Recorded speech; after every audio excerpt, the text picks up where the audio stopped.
Shut up and sit down.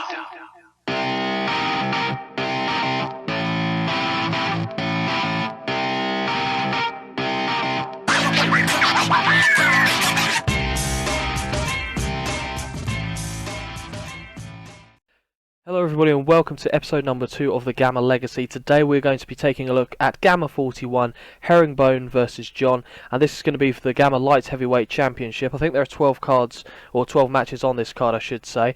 It's the day of the fight, and I don't think we had any cancellations thankfully, so let's get right on with this. Okay, so here we are. Hopefully you like the little swanky thumbnails I'm doing for this. It's not, I mean, it's a little bit of effort on my part, but I think it's a nice little touch. Hope you agree with me. Okay, so the show is taking place in Oklahoma. The main card is Lawrence Herringbone against Marlon John, Will Kane against Julio Riguero, Christopher Sharp against Duke Iona, Truck Gleason against Seth O'Brien, Marvin Stevens taking on Gary Sampson, Adam White takes on Davis Spiru, and the prelims, we'll have a look. Jerry Bogdanovich against Cal Hilson, Angus Silversmith against Eric Hughes, Leon Banks taking on Tank Manua, Gavin Marshall against Carl Ratcliffe, Brad Wyman against Evan Pizarro, and Bud Brockett against Aaron McBroom. So, a relatively decent card. We should have some fun stuff on here. So we'll go to Start Show. And here we see a little bit of the background. I'll go over this briefly for you. So it's being held in Oklahoma, the second Gamma show of 2001, 6 main fights and 6 preliminary bouts. The main event is Lawrence Herringbone, 6-1, 5-1 in Gamma, taking on Marlon John, 13-1, 4-1 in Gamma, for the Gamma Light Heavyweight title. Brilliant. Will Kane takes on Julio Riguero. The current world-ranked number 3 super heavyweight, the Pitbull Gary Sampson, makes his return after being stopped by Davey Rushton at Gamma 37 Rushton versus Sampson in his last fight. We'll also see Gamma's number 11 ranked lightweight, the Truckman Truck Gleason, who was last seen knocking out Ian Lindeman at Gamma 24 Dean versus Napier, and Gamma's 8th ranked heavyweight, Duke Nukem Iona, who was last seen knocking out Tank Manua at Gamma 37 Russian versus Sampson. So, some fun stuff on this card. I'll leave that up there for you guys to see. I won't go over each and every match on here. Might cover the main 3 bouts and then we'll skip through the rest. So Herringbone is making his first defence of the Gamma Light Heavyweight title. Herringbone is main eventing a Gamma show for the second time. Both fighters are world ranked light heavyweights. Herringbone number 1, John number 10. This is a fight between teammates. They're both trained at Impact MMA. That's quite interesting. I didn't think about that. And this is the first time they've fought. John is actually the favourite despite being the challenger. The co-main event, Citizen Payne Will Kane taking on Spanish Silk Julio Riguero. 2 of the best pound-for-pound fighters in the world. Kane is ranked number 19, Riguero is 20. Riguero has submitted 3 of his last 5 opponents. Kane has won 3 of his last 5 fights by decision. So that's interesting. This is the first time they fought. This is the Gamma debut of Kane. Not a bad way to start your Gamma career by co-main eventing. The betting odds have Riguero a favourite by a large margin. And then Iona is the 8th ranked heavyweight in Gamma. Sharp is number 13. Big heavyweight bout this. This is the first time they're fought. Sharp will enjoy a significant weight advantage. And it's relatively split between them. So I'll briefly leave it on these screens. Of course, you can pause it for yourself and have a look and see what it says there. So we've got Marvin Stevens against Gary Sampson. Adam White against Davis Spiru. The Dockland Destroyer, Jerry Bogdanovich against the Roughneck Cal Hilson. Angus Silversmith against Eric Tugboat Hughes. The Street Fighter Leon Banks against Sweet Baby Tank Manua. Gavin the Lawman Marshall against Mr. Awesome Carl Ratcliffe. Brad Deadeye Wyman versus Evan the Carpenter Pizarro. Bud the Rocket Brockett against Eric the Patriot McBroom. And that is it. So we are going to go now and see the show itself. Fingers crossed it's a good one. Keep this momentum going, shall we, boys? Nice to see one of my renders there on the background. Just saying. Okay, so our first fight of the night is Bud Brockett taking on Aaron the Patriot McBroom. Okay, Leo Behan's the referee. Judges Edward Wild, Johnny Beerbomb and Benjamin Milligan III. And here's the opening bell. Brockett pulls McBroom in. I'll actually read it. I think that was what was popular last time, so I'll go with it. If I'm wrong, let me know in the comments below. A fast approach allows Brockett to pull McBroom into a clinch without taking any significant strikes. Brockett tries to wrestle McBroom backward and up against the cage. He does so. McBroom is stuck with his back to the cage. McBroom is controlled up against the cage and takes a hard foot stomp. Brockett pins McBroom up against the cage and stomps down hard on his foot. Showing good control, Brockett keeps McBroom stuck against the cage. Brockett stomps down on his opponent's foot. Showing good control, Brockett keeps McBroom stuck against the cage. With no progress being made, the referee separates them. Brockett again looks to close the distance. Doesn't get caught on the way in. Now he's trying to push him up against the cage again. Doesn't do it this time though, but he now goes for a takedown instead. T-bone suplex leaves McBroom on his back under side control. Brockett can really look to make him pay here. Tries to go for a Kimura. McBroom is just able to avoid it. He tries to transition, stops McBroom transitioning to guard. Now he's pitter-patter punching him. Again, McBroom tries to pull guard, doesn't work. He was probably lucky to escape that round there. It was a bit of a yawn of a round up, and it's weird thinking they classed it as a yawn of a round when there was a T-bone frickin' suplex in it. Okay. I think both fighters are now frustrated. McBroom more than Brockett, I'd imagine, seeing as I would have that round as Brockett's quite easily. And we begin round 2. Brockett again closing the distance. He pushes him up against the cage. Well, we saw the success he had with the takedown. You think he'd just go for that. Now he's just smothering him a little bit. Pity-patty punches from both men.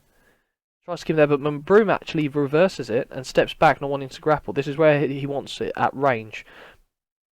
Okay. Fast approach allows Brockett to pull McBroom into a clinch without taking any significant strikes.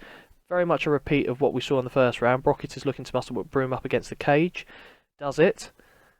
McBroom can't get free this time. They engage in a short bout of strikes for roughly a minute. He's still trapped against the cage. They spend half a minute in that position, hitting each other with short punches to the body and side of the head. I'd be looking, if I was McBroom's corner, to be saying just keep him at bay, throw the jab out, pour away, hit some leg kicks, but I don't think he's going to do that. Seeing as it's at Halverson's and they're a grappling gym, you'd think he'd get better at this, but anyway. Brings him back to the centre. Brockett times his approach perfectly and moves in for the clinch, and that's the end of round 2. Again, it goes to Brockett. That one was a dire round. Good job it's the opener, I guess. McBroom is in deep trouble with only one round remaining. I think he needs a finish or he will lose this fight. It's a safe assertion. Our last round. Brockett goes in to close the distance and does so. He gets the underhooks and goes for a takedown, and this is what saw him do well in round 1. He gets the takedown and gets side control out of it as well. See if he can finish the job this time. McBroom is trying to struggle his way out, but he's not going to do so. Brockett goes for an attempt at an armbar. McBroom doesn't allow it. He tries to pull guard. Brockett now goes for a mount instead, and he gets the mount. Half of this round still left to go. There's time to finish it off. Brockett pounds away, landing several clean blows on McBroom in the process. He tries to turn away, but he only gets and rolls his back, so Brockett's now in back mount. Brockett tries to flatten McBroom out for a rear naked choke, and does so with a rear naked choke. Not the best of fights, but at least it was finished off by Brockett, so he's a potential candidate for submission of the night, considering there might not actually be any other submissions on the card. I mean, it's a realistic thought. I mean, there's a couple other submission artists on the card, but it's mainly stand and bang in this one. Brockett takes the victory by way of submission, and he sorely needed that, and I think McBroom might be on the cutting block after this outing. Fortunately for him, the lightweight division isn't the deepest at the moment, so he might just stick around for one more fight, but Brockett lives to fight another day and move on to bigger and better things. So, submission rear naked choke in 3 minutes 33 of round 3, the match is rated as being average. Just for the next fight, you'll excuse me if I sniff a bit. I had a bit of a cold over the weekend, so bear with me. I'm hoping it doesn't get picked up on the microphone anyway. He says he's about to do a massive sniff. No, he doesn't. Continue with the show. Brad Deadeye Wyman taking on Evan the Carpenter Pissarro. Both of these are making their Gamma debut. Harry A. Bierce will be the referee. Twain, Woodhouse and Wild, or Wodehouse, excuse me, and Wild are the judges at ringside. Round 1 begins. Someone's O has to go in this one. Start with a touch of cloves. Start with a touch of cloves. Sounds like a recipe. Right, okay. Pissarro moves in fast and grapples with his opponent. Wyman controlled by the clinch. Pissarro looks for a judo throw. He is known for his judo, seeing as that is his background. The sweep of the legs is successful. Beautiful hip throw, and he gets the back off the takedown. A very dominant position early on. Now he's going to try and get both hooks in, but Wyman blocks it. Now Wyman's trying to struggle to get Pissarro off his back. He turns Pizarro over and twists that he ends up in topping guard. That's very well done by Wyman. Wyman now punches down at Pizarro, but they're easily taken on the gloves. But now Pizarro looks to get on a triangle choke. He does get the... And oh wow, Pizarro gets the triangle choke sunk in early on. Wyman avoided the initial danger by being able to roll Pizarro off onto to get top guard, or be in top guard anyway. But Pizarro just thought nothing of it. The 21-year-old slapping on a triangle choke. In fact, I think Pizarro might be the youngest competitor we have in Gamma, and he's still undefeated, 6-0 now. And maybe that might even get him a spot in a gym, you know. Because Wyman's part of Team Gaussian and Pizarro is unaffiliated. So with submission, triangle choke in 2-minute 2 of round 1, the match was rated as being great. So that's a very good way to continue things. Move on now to this one. Gavin the Lawman Marshall and Mr. Awesome Carl Ratcliffe. I believe Marshall's making his Gamma debut tonight. Let's see how this goes. The referee is Carl Crisp. Wild, Beer Bomb and Milligan III are the cage side judges. The fight begins. The two fighters come forward and engage. Ratcliffe is off target with a jab and also misses a right hook. Marshall is off target with a jab but lands a right hook. Both fighters meet in the centre. Ratcliffe is off target with a jab and also doesn't find the mark with a right hook. Marshall is off target with a jab and also misses a right hook. I'm thinking Marshall should probably be closing him down and doing much like what Brockett did in the opener. That would be my strategy if I was in his corner. Anyway, we move on. The two fighters engage. Marshall scores with the jab but misses a right hook. Ratcliffe scores with the jab but is well off target with a head kick. Both fighters meet in the centre. Marshall hits a jab but misses a right hook. Ratcliffe hits a left jab and also hits a kick to the leg. The two fighters engage. Marshall misses a jab but scores with a great right hook. Ratcliffe hits a jab but is well off target with a head kick. The two combatants meet in the centre and start to strike. Marshall uses a left jab but doesn't find the mark with a right hook. Excuse me.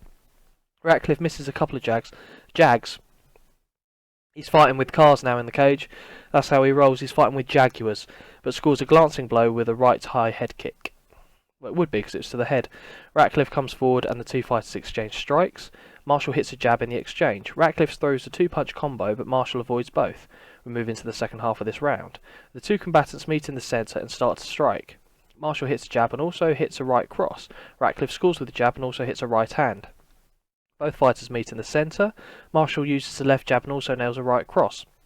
Ratcliffe misses with a pair of jabs, but Jesus Christ, but hits a kick to the lead leg. It's okay, boys and girls, I'm back. Reinforcements. We're fine. Let's get back on with this, shall we? Okay, Marshall uses a left jab and also nails a right cross. Ratcliffe misses with a pair of jabs, but hits a kick to the lead leg. Ratcliffe has a smashed up nose from that blow. There's blood dripping down. Well, I never. A broken nose will certainly have a big impact upon his breathing. Well, you'd think so, wouldn't you? The two fighters engage. Ratcliffe scores with a jab but misses a right hook. Marshall is off target with a jab and also can't hit a right cross. They engage in the centre. Marshall hits a jab and also hits a good right hand. Ratcliffe misses a couple of jabs and also can't get a kick to the body. We're into the final minute of the round. Good, because my voice is running out. They engage in the centre. Marshall lands a left jab but misses a right hook. Ratcliffe hits a left jab and also connects with a right hand. Ratcliffe's coming back into it more now and Marshall's got to be careful. Both fighters move in an exchange. Marshall lands a left jab but can't hit a right cross. Ratcliffe misses with a left jab and also doesn't make contact with a low kick. Both fighters meet in the centre. Marshall hits a jab but misses a right hook. Ratcliffe misses with a left jab and also fails to land a body kick. Round 1 is brought to an end as time runs out. That has to go down as a 10-9 round to Marshall, and I would agree with that. And here we go, round 2. Ratcliffe comes forward on the attack. Marshall manages a counter jab. Ratcliffe hits a left hand, but Marshall avoids a big right. A quick exchange of strikes doesn't lead to anything. Both fighters come together and strike. Ratcliffe is off target with a jab and also doesn't connect with a right hand. Marshall doesn't connect with a left jab and also can't hit a right cross. Ratcliffe comes forward with an attack. Marshall hits 2 left hands on the counter. Ratcliffe connects with a jab, but Marshall avoids a big right. Ratcliffe comes forward with strikes. Marshall hits a jab in the exchange. Ratcliffe throws a quick 1-2, but doesn't land either blow. The two fighters engage. Ratcliffe lands a left jab and also lands a leg kick. Marshall is off target with a jab and also doesn't connect with a right hand. They come together and strike, but neither hits anything. We pass the halfway mark in the round. They exchange a few strikes, but nothing significant lands. The two fighters engage. Marshall scores with a jab and also connects cleanly with a right hand. Ratcliffe is off target with a jab and also doesn't connect with a right roundhouse kick to the body. Marshall, take him down. Take him down, okay? Both fighters meet in the centre.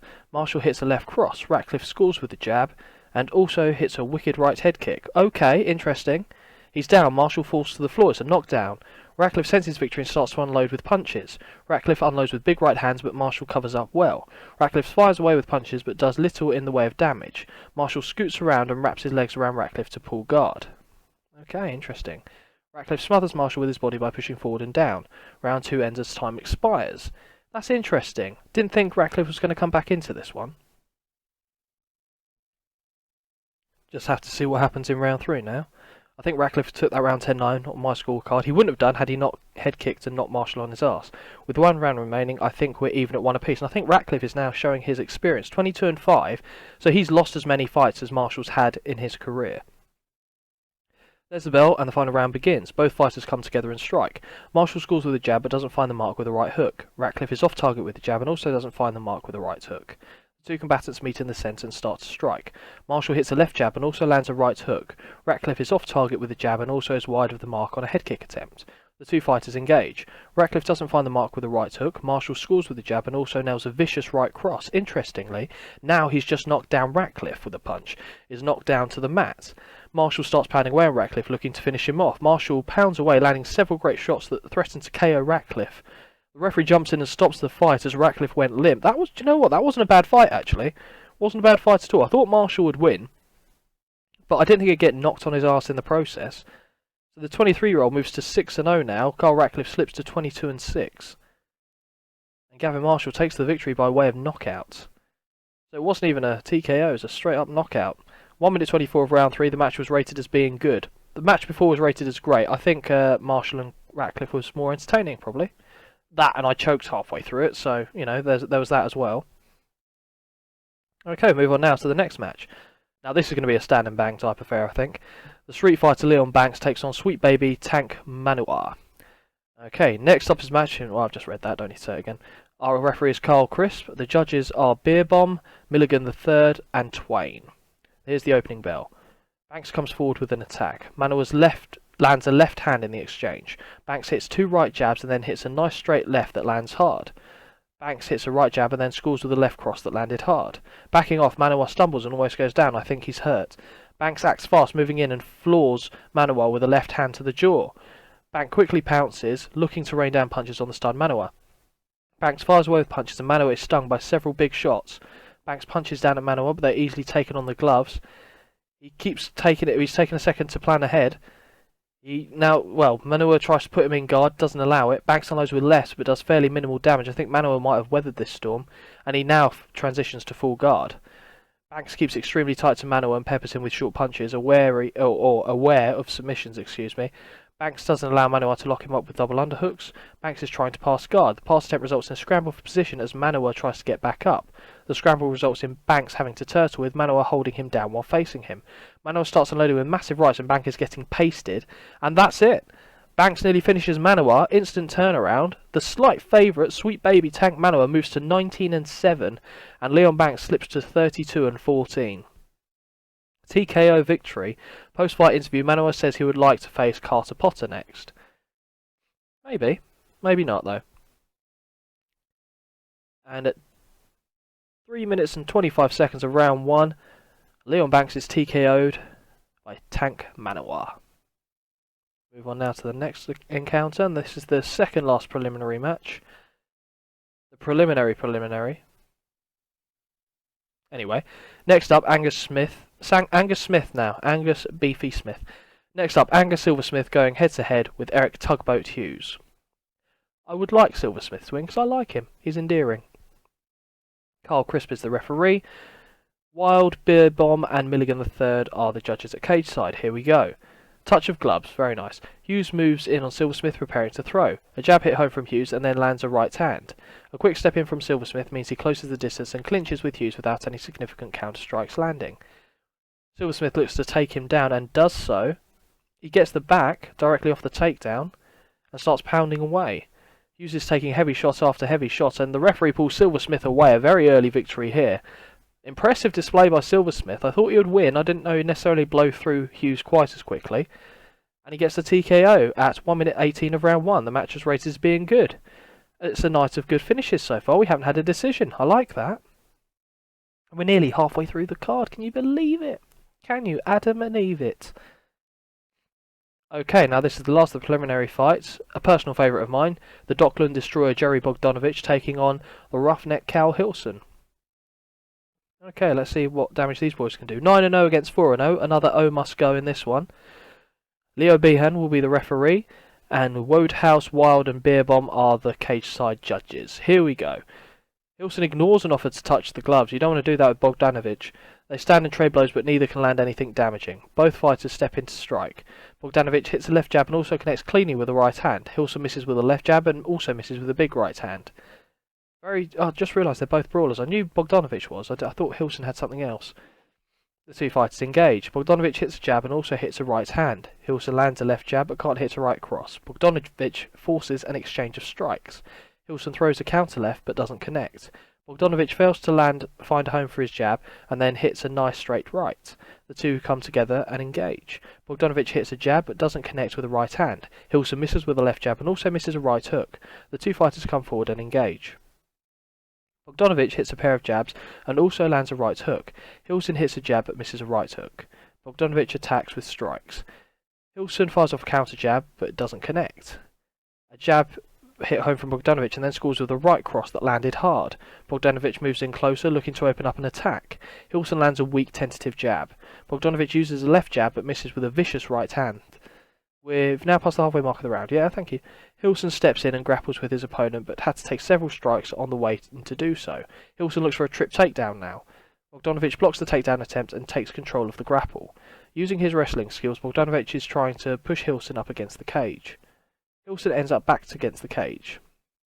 Bogdanovich scores with a glancing elbow strike from the clinch. It looks like Hilson has been cut under his eye by that strike. Hilson takes a knee strike to the inside of his own knee. Bogdanovich hits a knee strike to the side of the ribs. There's under a minute left in this round. Bogdanovich tries to throw an elbow from the clinch, but Hilson is able to stop it.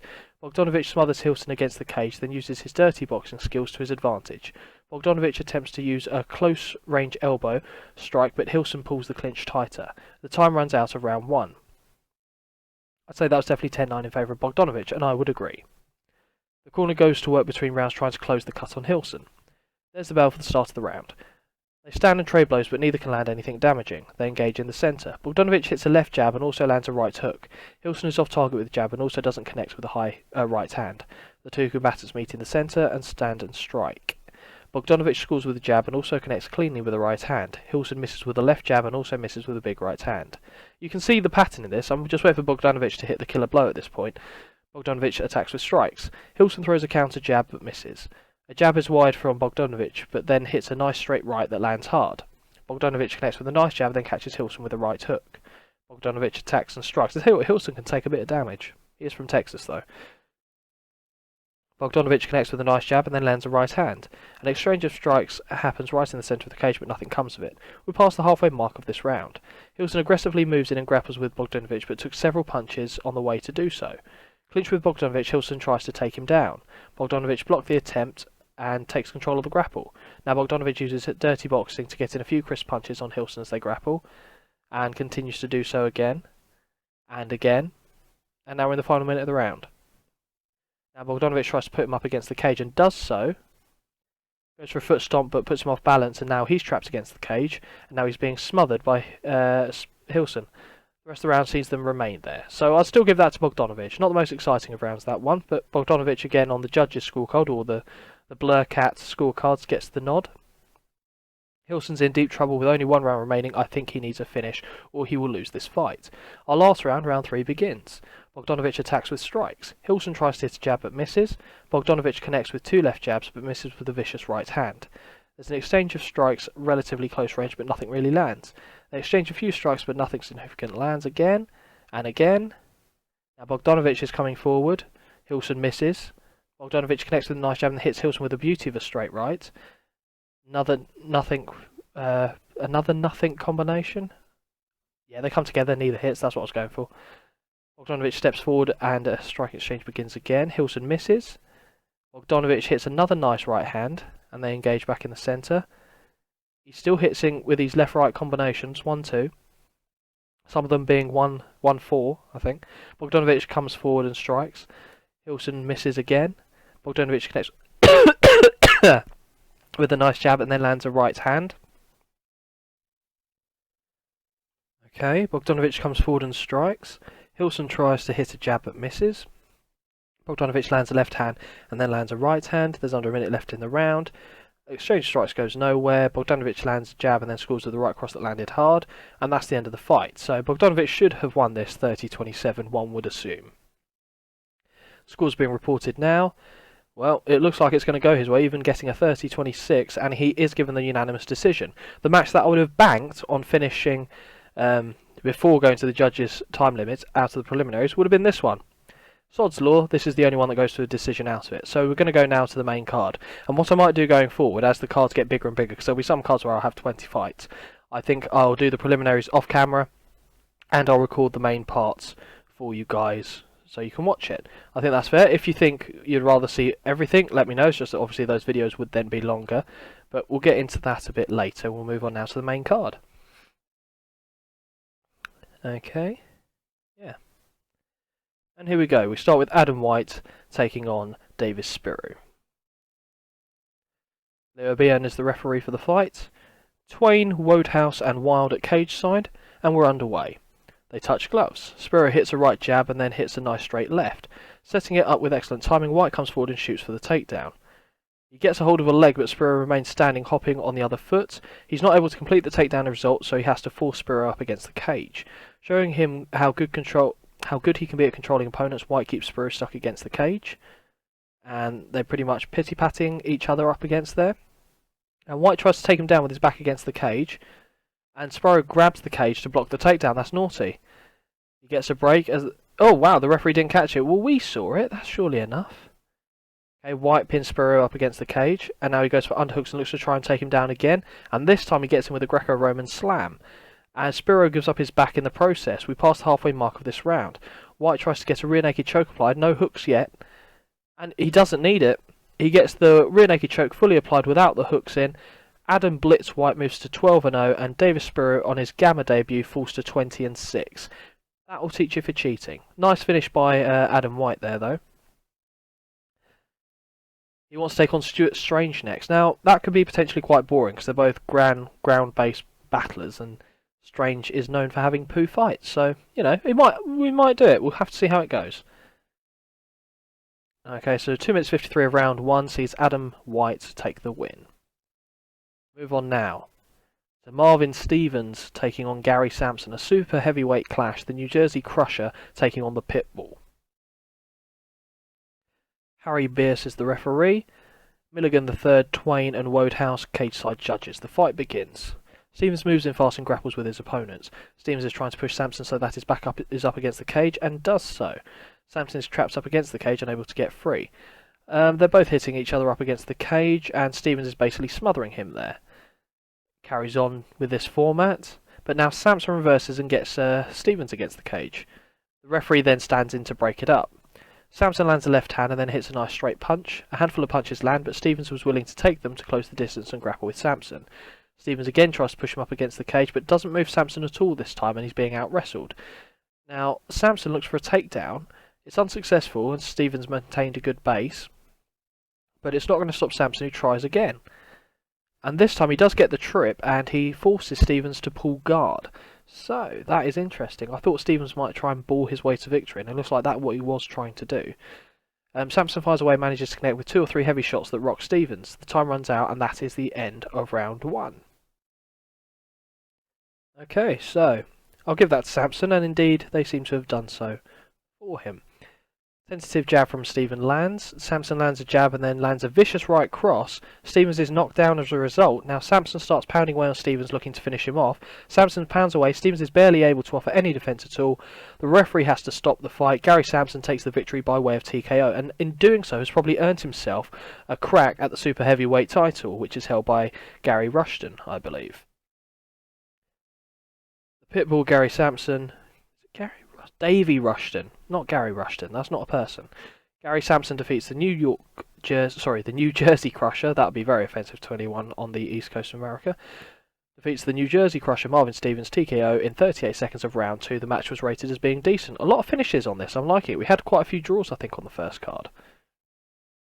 Now, the Truckman, Truck Gleason, takes on Seth Submission King O'Brien. Lightweight encounter. Let's get things underway. Carl Crisp is the referee. Twain, Wodehouse and Wild are the cage-side judges, and here we go.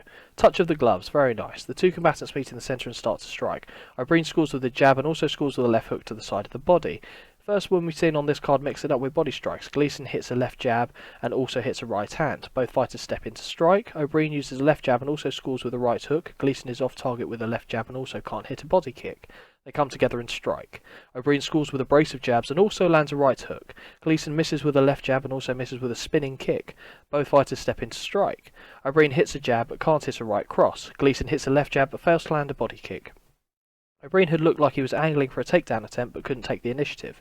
Gleason can't connect with his set-up strikes, but then hits a body kick. They come together and strike. O'Brien hits a jab and also lands a right hook. Gleason hits a jab but misses with a big right hand. Both fighters meet in the centre.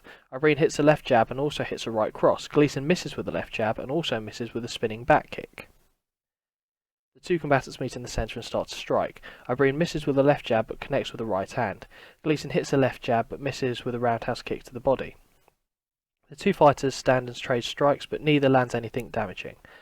Gleason connects with a jab, but a big right head kick is wide of the mark. The two fighters engage. Gleason is off target with a jab, but lands a leg kick. O'Brien hits a jab, but doesn't connect with a right hand. The end of the round is coming quick. There's under a minute left. Gleason moves in closer, ready to attack. Gleason can't connect with a set-up strike, but then lands a crunching roundhouse kick to the body. A quick exchange of strikes produces nothing in the way of damage. There goes the round. And that was, I was going to say that would be a very close round, but Gleason came out just ahead on their scorecards. Because of maybe a couple of devastating body kicks, I would possibly agree with that. I wouldn't be against anyone who gave it to O'Brien, though. And round number 2 begins. O'Brien lands a weak tentative jab. A jab is wide from Gleason, but then catches O'Brien with a right roundhouse kick to the body. Both fighters move in and engage. O'Brien scores with a jab and also connects with the right hand. Gleason is off target with a left jab, but lands a left kick to the body. There's a takedown attempt from O'Brien, who set it up well. He gets the takedown, it's a single leg and Gleason has to pull guard. O'Brien now looks to get past the guard, and does so and goes straight into side control. Now he's looking for mount, and gets mount. O'Brien tries to ensnare Gleason in an arm triangle, and he gets the arm triangle, moves to side control, and forces Gleason to tap. Now O'Brien's done very well there. You can see after the first round he was a bit more worried about the power of Gleason, and so he should be, because he got caught a few times. Found out that obviously when he took it down to the ground it was going to be his game, did so and gets the submission in quick order from that point onwards. So the Submission King lives up to his name. Arm triangle, 2 minute 32 of round 2, the match was rated as being great. Okay, now the third to last match. Christopher the Knife Sharp taking on Duke Nukem Iona. Our referee is Carl Crisp, and Milligan III, Twain and Wodehouse are the cage-side judges. The fight begins. Sharp times his approach perfectly and moves in to get the clinch, and now controls him and smothers him with a few punches. Sharp is trying to muscle Iona up against the cage. He does so, now Iona's stuck there. Looks like Sharp's going to go for dirty boxing, does so, and continues to do so. Now he's just smothering him up there as well. He's taking a couple of hard shots though to the right here. Sharp pins Iona up against the cage and hits a couple of nice right hands to the side of the head and keeps on smothering him there. And it happens for another minute. The referee separates them and brings them back to the centre. Sharp quickly steps in and grabs Iona, and now he's going for a takedown, which he gets, and he finds himself in side control. Sharp throws a few strikes, but he's taking his time now. Iona tries to move to guard, but it doesn't get allowed, and that is pretty much where it's going to end, I think, after this mount attempt. He gets the mount, but that's where it's going to end. Definitely Christopher Sharp's round. 10-9 to Sharp. Round 2 begins. A defensive jab hits from Sharp. Iona hits a left jab, then hits Sharp with a leg kick. Sharp times his approach perfectly and moves in to get the clinch. Controls Sharp has been controlling. Carries on doing so using dirty boxing, and now he goes for a trip takedown. Belly-to-belly suplex, getting side control in fact.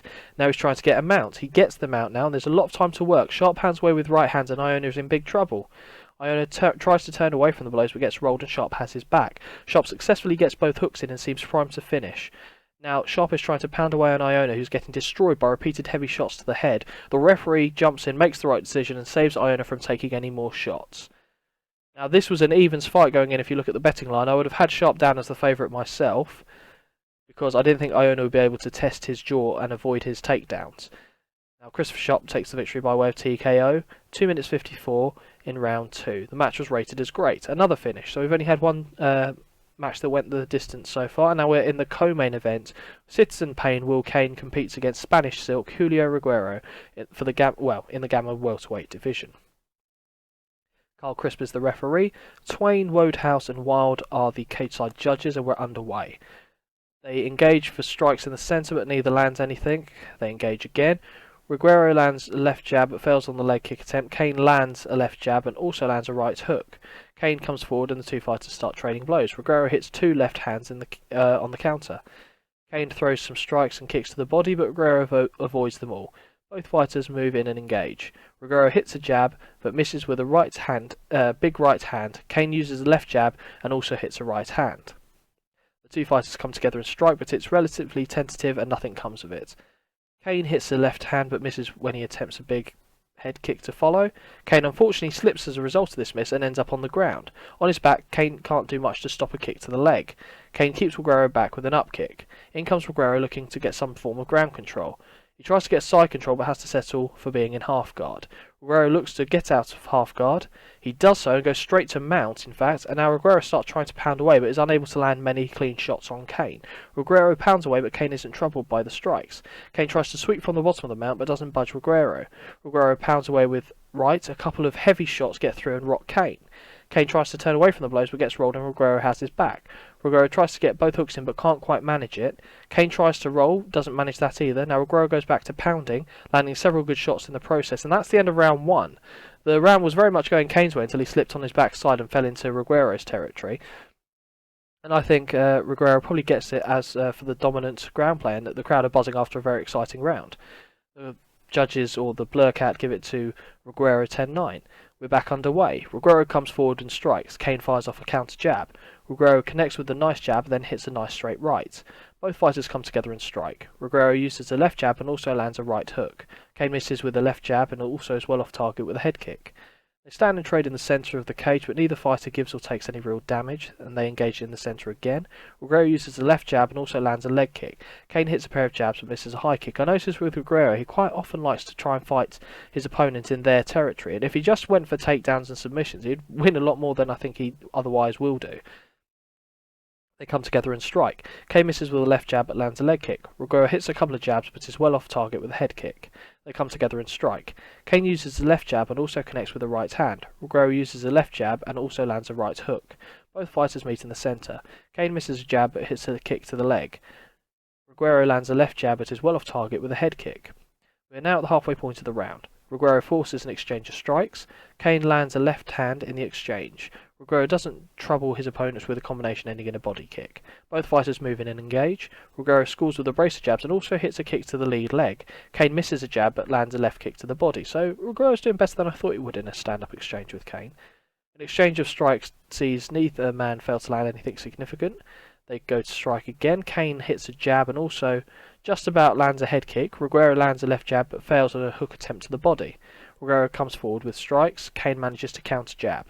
Reguero throws 2 quick punches but doesn't hit either. We move into the final 60 seconds of this round. Both fighters come together and strike. Reguero scores with a jab but fails on a hook attempt to the body. Kane hits a left jab but is well off target with a head kick. Both fighters step in to strike. Kane is off target with a left jab but drives a kick into the body. Reguero scores with a brace of jabs and also hits a kick to the leg. The time is out of round 2. Now they give that round to Reguero. I think that was a bit more even. I think you could probably argue either way, but Reguero did seem to be hitting more often, if not more powerful. With 1 round left, Kane realistically needs to stop his opponent in order to win. And here we go, one last round. Both fighters meet in the centre. Kane uses a left jab and also scores with a stinging right high kick. Reguero uses a left jab but fails on a leg kick attempt. The two combatants meet in the centre and start to strike. Reguero uses a left jab and also scores a glancing blow with a right head kick. He's got to be careful. Kane is off target with a jab and also misses with a big right hand. Both fighters come together and strike. Reguero lands a left jab and also scores with a quick kick to the lead leg. Kane misses a couple of jabs and also is wide of the mark on the head kick attempt. Reguero attacks with strikes. Kane fires off a counter jab but doesn't connect. Reguero lands a left hand and then catches Kane with a crunching right hook. Kane backs away and almost falls down. I think that last strike really hurt him. Kane is dropped by a big right hook. Who knew Reguero had that in his locker? Reguero moves in quickly, kneeling beside Kane and starts to hammer down with punches. Kane covers up and manages to just about survive it, but now he finds himself underneath side control. He's trying to get to guard. He's not going to be able to do so because Reguero stops him. We're moving to the second half of the round. Now Reguero attempts to grab a leg and go for a knee bar, but he doesn't get it this time. Kane's going for the sweep. Now Reguero's trying to get Kane in a crucifix, not allowing it again.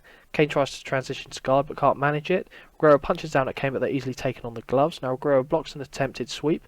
The time runs out, and that is the end of the round, and so is the end of the fight. Now Reguero should have won this relatively comfortably, I think. The judges are giving their scores.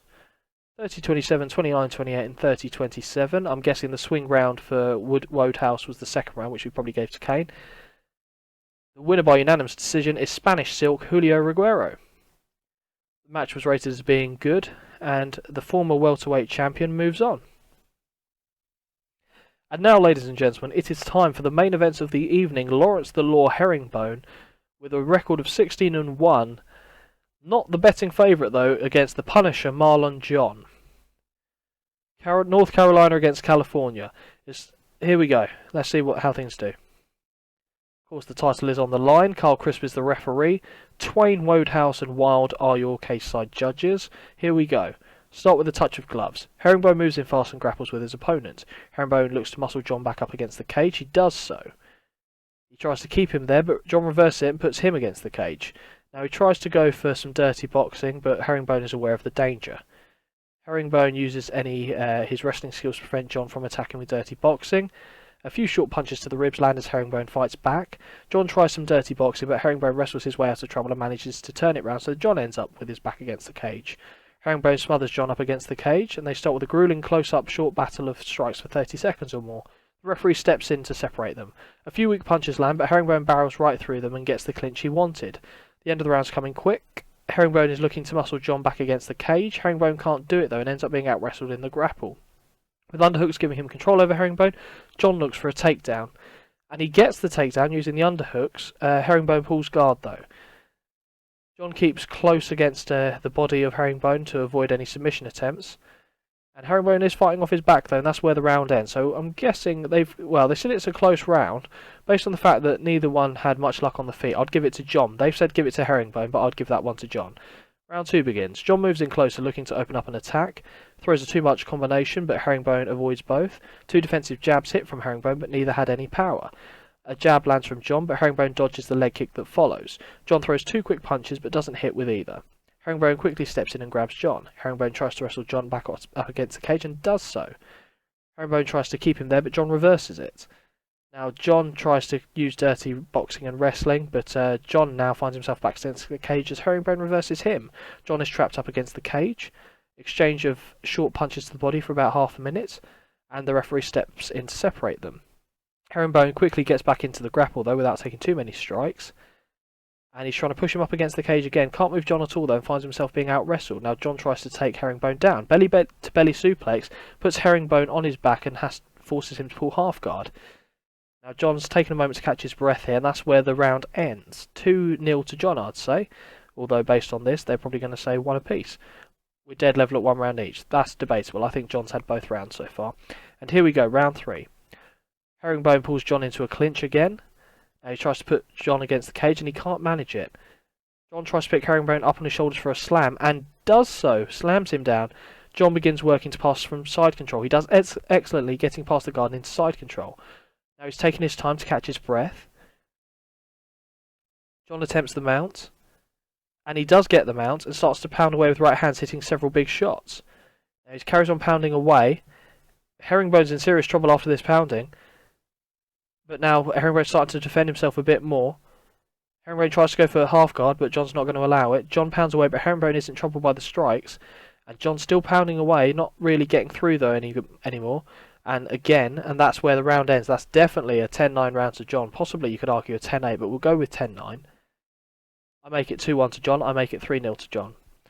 We are back underway. Round 4. The championship rounds. Herringbone quickly steps in and grabs John. Now Herringbone's looking for a takedown and does get it and puts John on his back. Now Herringbone's more lying there. He tries to control him against the ground and he's just smothering him. Herringbone begins trying to pass guard and get a better position. He does, but only to half guard. Herringbone fires off a handful of punches, each easily being blocked with the gloves.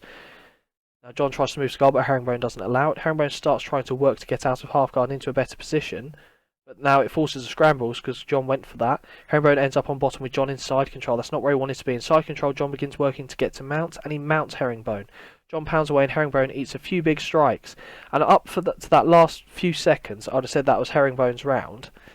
And you could probably argue that Herringbone possibly lost it because of the way that the round ended, but I would argue probably 10-10. But either way, Herringbone's going to really have to pull something out of his arse if he wants to win this fight. Because I think John's done very well. Herringbone is in deep trouble with only one round remaining. I think he needs a finish or he will lose this fight.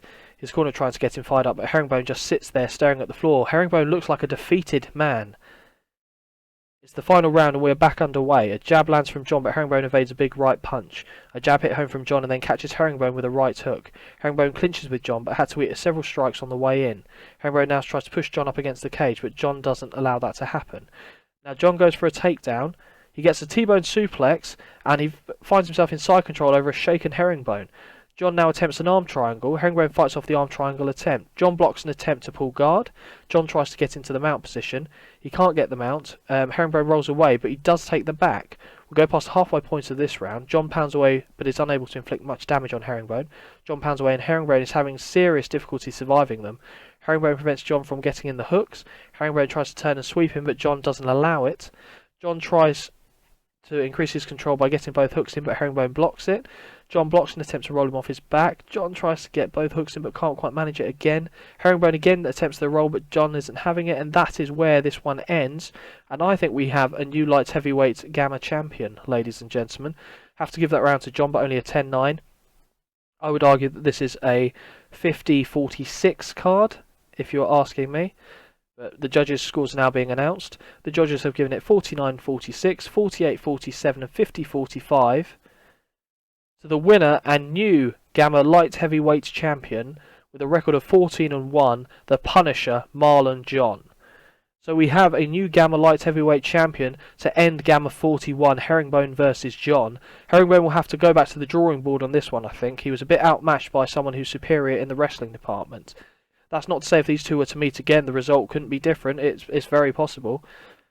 But that's how this show is going to end, ladies and gentlemen. Let's see what I'm going to do with the bonuses. The attendance of 1,730, a gate of $259,500, critical rating of 72%, commercial rating 56%, and on USA Free Choice we made 1.7 million off pay-per-view, basically. That was a pretty good card. I think that was good. I think that was good.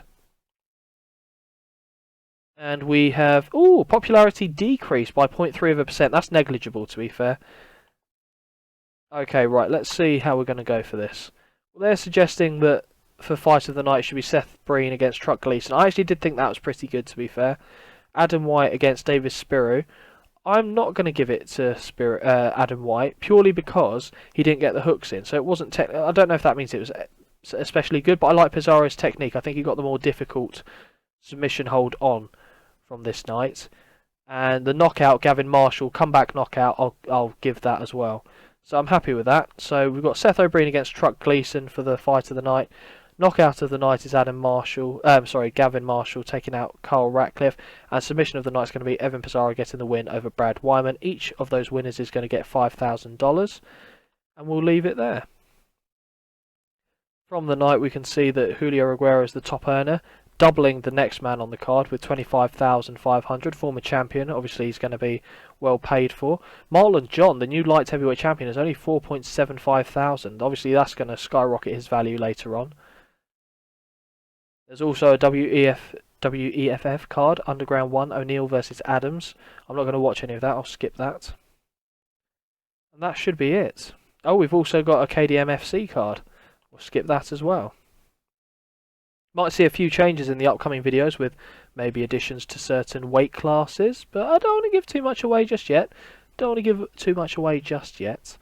I hope you've enjoyed that video. The next video is going to be Gamma 42. Just to show you what my intentions are for that card. It's going to be Matthew Dean against Braulio Mora, but obviously if anyone gets injured in between then, that could change, but that's going to be scheduled to be Gamma 42, so hopefully you guys will tune in for that. I've had fun, hope you've enjoyed it. If you like my format, let me know. If you think anything needs to be changed, let me know that as well. Like I said, when it comes to future fight cards, what I think I might do is I'll show the whole card to begin with, but then I'll do the prelims off camera, then I'll talk through the actual main card fights. That's what I think I'll do. If you want something different, or if you think something else would be better suited, let me know, because I'm open to suggestions. But thank you very much, ladies and gentlemen, for watching this. Until next time, I will see you around. Shut up and sit down.